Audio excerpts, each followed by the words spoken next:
আমরা প্রত্যেক গৃহিণীরাই ঘর গোছাতে ভালোবাসি, সেই জন্য আমাদের একটা নেশা থাকে বেডশিট কেনা আর হচ্ছে ডোরমেট কেনা। আজকে আমি তোমাদের সাথে শেয়ার করব টাকা খরচা না করেই বাড়িতে পড়ে থাকা কিছু পুরনো জিনিস দিয়ে তোমরা সুন্দর সুন্দর ডোরমেট বাড়িতেই বানাতে পারবে। তো আজকের ভিডিওটা খুবই ইন্টারেস্টিং আর খুব সহজেই তোমরা এটা করতে পারো। যারা সেলাই নাও জানো তারাও কিন্তু ইজিলি করতে পারবে। তো এর জন্য দেখো আমি একটা পুরনো শাড়ির টুকরো নিয়েছি আর এখানে নিয়ে নিয়েছি ফোম শিট। এই যে এই ফোম শিটটা দেখছো এটা হচ্ছে ওয়াটারপ্রুফ। এটা তোমরা মার্কেটে ইজিলি পেয়ে যাবে বা আমরা যখন শপিং করি তার সাথে এসে থাকে। আমি দেখো এটা অনলাইনে আমি ডাইনিং টেবিলটা আনিয়েছিলাম, তার সাথে অনেক বড় এরকমের ফোম শিটটা ছিল, সেটাকেই আমি টুকরো টুকরো করে ডিআইওয়াই করি। তো তোমাদের কাছে যদি থাকে সেটা ব্যবহার করতে পারো, বা যদি না থাকে তার জায়গায় চাল আটার বস্তাও ব্যবহার করতে পারো।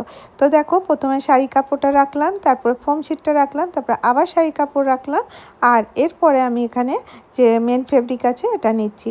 এটা একটা শাটিনের কাপড়ের টুকরো। এটা অনেক দিন ধরেই পড়েছিল, তো ভাবছিলাম কি করব, তো আজকে এটা এই ম্যাটটা বানাতে ব্যবহার করে নিচ্ছি। তো দেখো এটা এইভাবে আমি কেটে নিচ্ছি, কারণ এটা কোনো মেজারমেন্টের সাথে করছি না, একটু এক্সট্রা বড় বড় করে কাটছি, কারণ যখন আমরা ক্রিলিং করি না তো তখন কাপড়টা ছোট হয়ে যায়, সেই জন্য আমি একটু এক্সট্রা করে নিয়েছি। আর ফোম শিটটা হচ্ছে একটু ছোট সাইজের, তাতে আমাদের কি হবে ক্রিলিং করতে সুবিধা হবে। ছোট ছোট টিপসগুলো মেনে যদি করা যায় তাহলে খুবই সহজে তোমরা করতে পারো, আর যারা সেলাই জানো না তারাও কিন্তু ইজিলি করতে পারবে।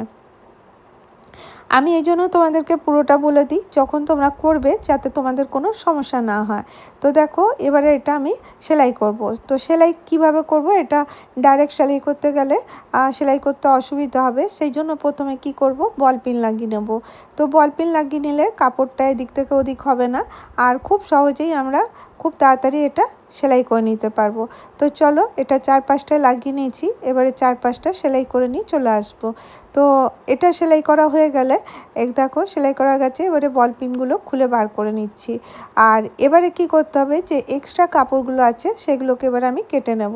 এই জন্যই আমি প্রথমে কাপড় একটু এক্সট্রা রেখেছিলাম, যাতে আমরা যখন কুইলিং করব কাপড়টা ছোট না পড়ে যায়। তো এইভাবে যখন করা হয় দেখবে কুইলিংটা খুব সুন্দর হয় আর কাপড়ও একদম পারফেক্ট কাটা হয়। তো আশা করি তোমরা বুঝতে পেরেছো কিভাবে করতে হবে। খুবই সহজ, খুব ইজিলি তৈরি করতে পারো। তোমাদের কাছে পুরোনো শাড়ি না থাকলে তোমরা বেডশিট নিতে পারো, যে কোনো জিনিস দিয়ে এটা তৈরি করতে পারো। তো এবারে দেখো আমি একটা স্কেল নিয়েছি আর চক নিয়েছি, এবারে এখানে কিছু প্যাটার্ন ড্র করে নিচ্ছি। তো এই প্যাটার্নটা তোমরা তোমাদের হিসাব মতন করতে পারো, যেরকম তোমাদের ইচ্ছা যে কোন ডিজাইনটা করবে সেইভাবে করবে। কারণ দেখো এর নিচে ফোম শিট আছে, তো এটা যখন আমরা এটা সেলাই করব তখন এর মধ্যে একটা ডিজাইন তৈরি হবে। তো প্রথমে চলো এটা আমি লাইনগুলো ড্র করে নিই। এটা আন্দাজ মতনই আমি লাইনটা ড্র করছি, কোনো মেজারমেন্টের সাথে করছি না। আসলে প্রত্যেকটা জিনিস মেজারমেন্টের সাথে করার দরকার পড়ে না, এই সিম্পল সিম্পল জিনিসগুলো খুব ইজিলি আন্দাজ মতন করা যায়। তো এই পাশ থেকে করে নেওয়ার পরে আবার এই পাশে এরকম করে দিয়ে দিচ্ছি। তোমরা চাইলে আরও ছোট ছোট করতে পারো, আর আমি একটু মিডিয়াম সাইজের করেছি, আরও ছোট করা গেলে দেখতে আরও বেশি ভালো লাগবে। তো দেখো আমাদের বাড়িতে তো অনেক পুরনো জিনিস পড়ে থাকে, সেগুলো আমরা ইউজলেস বলে ফেলে রাখি। তো কেননা আমরা এগুলোকে ইউজ করে নতুন কিছু তৈরি করতে পারি। তো এবারে চলো এগুলো আমি সেলাই করে নিই। যেরকম আমি ড্র করে রেখেছি ঠিক সেইভাবেই তার মধ্যেই মেশিন চালাতে হবে। তো দেখো এরকম করে আমি লাইনে লাইনে পুরোটা সেলাই করে দেবো। তো একটু টেনে টেনে করতে হবে, কারণ এর ভেতরে ফোম শিটটা আছে সেটা একটুখানি শক্ত আছে, আর এটা ওয়াটারপ্রুফ বলে। আর যেটা সফট যে ফোম শিটটা থাকে সেটাতে কিন্তু কোনো অসুবিধা হয় না, এটা একটুখানি হার্ড টাইপের থাকে, আর এতে কিন্তু জল কোনো শোক করবে না। তো এইভাবে দেখো পুরো লাইনে লাইনে যেরকম আমি ড্র করে রেখেছিলাম সেইভাবে আমি এটা সেলাই করে নেব। আর এটা দেখতে কিন্তু অনেকটা সুন্দর হয়, আর যে কোনো কাপড় দিয়ে তোমরা এটা তৈরি করতে পারো। তো চলো এটা পুরোটা কমপ্লিট করে সেলাই করে নিই। এইভাবে হাত দিয়ে চেপে চেপে করতে হবে, নাহলে কাপড় জমা হয়ে যাবে, কারণ এটা শক্ত আছে বলে। এবার দেখো একটা বরফি বরফি ডিজাইনের মধ্যে তৈরি হয়ে গেছে। এবারে কি করব, রাফ এজেসগুলো কমপ্লিট করার জন্য এখানে আমি একটা অন্য কালারের কাপড় নিয়েছি আর এটাকে আমি 4 ফোল্ডে ফোল্ড করছি।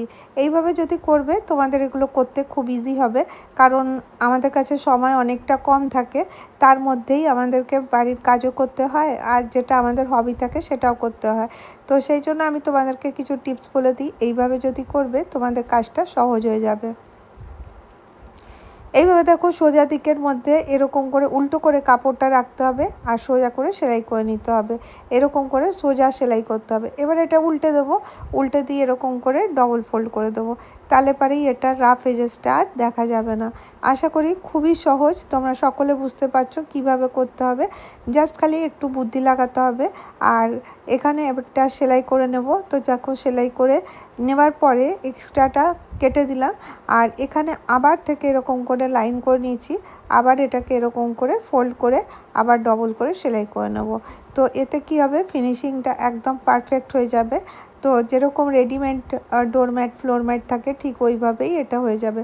তো যখন আমরা পেছন দিকটা করব তখন এইভাবে যদি করে নেওয়া যায় তাহলে বেশি সুবিধা হবে। এরকম করে যে এক্সট্রাটা থাকবে সেটা আমি কেটে নেব।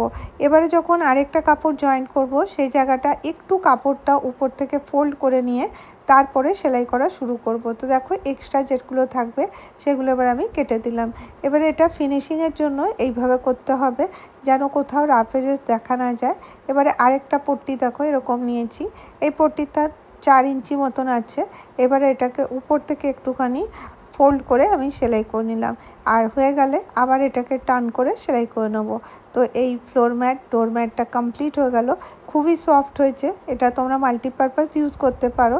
তো কেমন লাগলো অবশ্যই জানিও। যদি তোমাদের ভিডিও ভালো লাগে তাহলে অবশ্যই একটা করে লাইক করো, আর অনেক ভালো লাগলে ভিডিওটা শেয়ার করো নিজেদের বন্ধু ফ্রেন্ডের সাথে, আর অনেক ভালো লাগলে চ্যানেলটাকে অবশ্যই সাবস্ক্রাইব করে রেখো। তো আজকের ভিডিও এখানেই শেষ করব, আবার দেখা হবে নেক্সট ভিডিওতে। ভালো থেকো, সুস্থ থেকো, বাই বাই।